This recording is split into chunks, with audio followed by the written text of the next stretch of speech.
It is a new month, which means brand new RPG, so let's get straight into the games. First up is GreedFall II: The Dying World. This is a narrative-focused RPG that serves as a prequel set 3 years before the first game. The story flips the perspective entirely.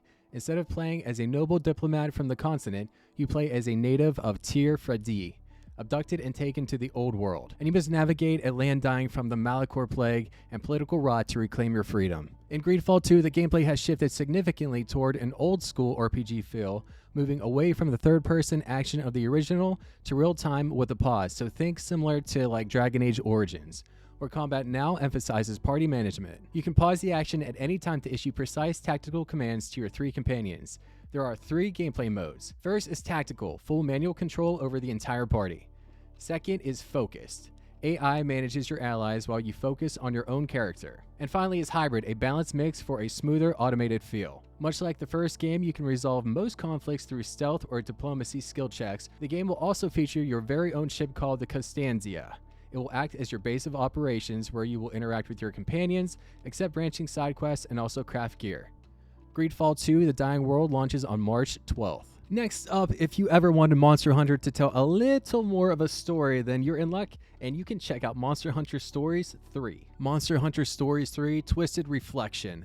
Set 200 years after a devastating civil war, Monster Hunter Stories 3 places you in the role of a Ranger Corps captain in the Kingdom of Azuria. Unlike previous games where you were a young trainee, you are now a protector of the environment facing a phenomenon called crystal encroachment, which is corrupting the land and driving species to extinction. Monster Hunter Stories 3 features a new habitat restoration feature where instead of just hoarding monsters, you can raise endangered species and release them back into the wild. This increases the ecosystem rank of a region, which rewards you by unlocking mutated monsties and rare dual element variants in that area. The classic power, speed, technical triangle returns, but with more depth. You can now swap weapons and monsties mid-turn without losing your action. New mechanics like Synchro Rush allow for massive damage when you exploit an enemy's stamina gauge. The traversal system is now seamless. You can jump off a cliff on a land-based monstie and mid-air swap to a flying one to soar across the map. The maps themselves are larger and more vertical, removing the invisible walls of the previous titles. If you are new to the RPG side of the Monster Hunter game or a fan of the series, Monster Hunter Stories 3: Twisted Reflection is sounding like a great title to check out. It launches on March 13th. Alright, so this one I reported on back in January, but since I released that video, they delayed the game and it is now launching in March. This is 7 Deadly Sins Origins. 7 Deadly Sins Origin is a brand new open world action RPG set in the epic fantasy world of Britannia, inspired by the hit manga and anime series. Origin looks to be an ARPG with real-time battles where you assemble a diverse team of heroes and switch between them on the fly, chaining powerful combos and tactical skills against huge bosses and monstrous foes. But Origin isn't just about combat. You're free to explore a vast, beautifully rendered open world built in Unreal Engine 5, discovering hidden secrets, solving environmental challenges, and traversing everything from sun-dappled forests to ruined citadels. The game supports solo play or teaming up with friends and optional co-op. The game blends story-driven quests with dynamic world events that make every corner of Britannia feel alive. With a roster full of familiar faces and brand new characters, real-time action combat, and a sweeping multiverse tale that stands on its own, Origin looks to be a fun adventure into the world of 7 Deadly Sins. 7 Deadly Sins releases on March 17th. Alright, the next title is admittedly not an action RPG. It is an action-adventure game, but I covered it anyway, and it looks just absolute batshit crazy. I have no idea how this is going to launch. It could be a contender for Game of the Year, and I'm just hoping and praying that it's really good. This one has everything you could want in it. This is Crimson Desert. Set in the brutal medieval content of Pywell, you play as Cliff Macduff, the leader of the Greymane mercenaries.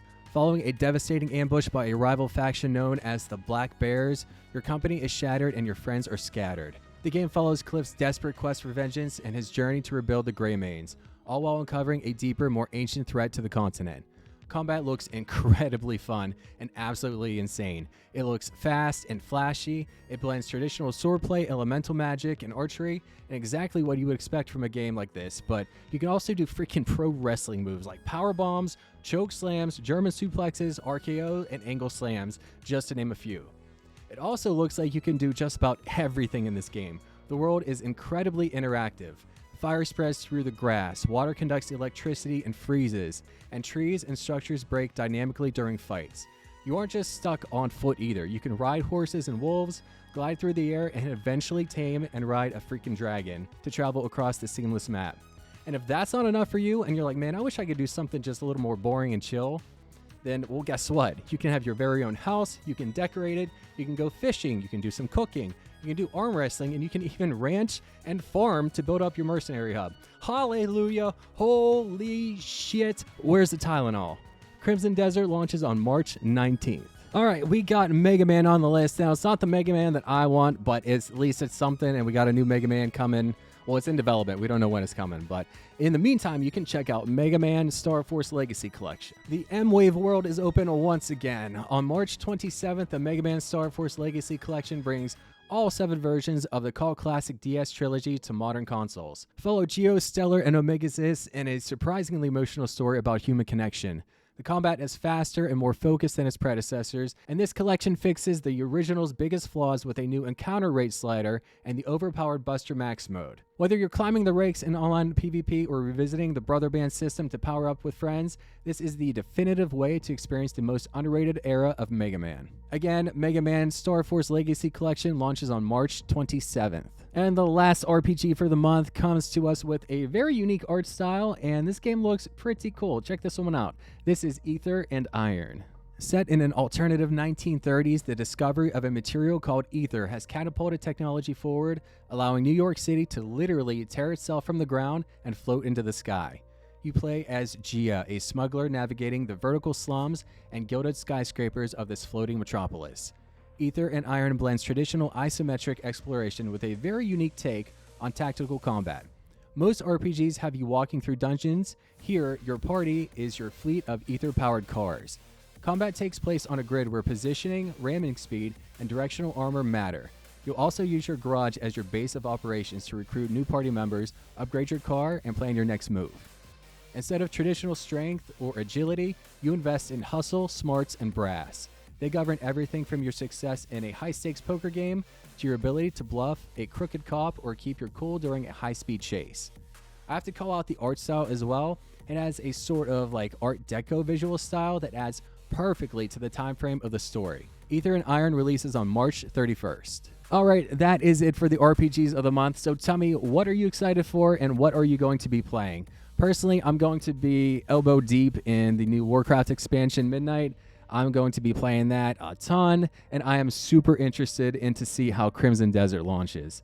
If it is getting good reviews and good feedback, then I'll probably pick it up for myself and just gradually play through it, because it seems to be like 100 to 150 hours of gameplay, and that's just so much to lock into when I'm trying to play like Warcraft on top of that.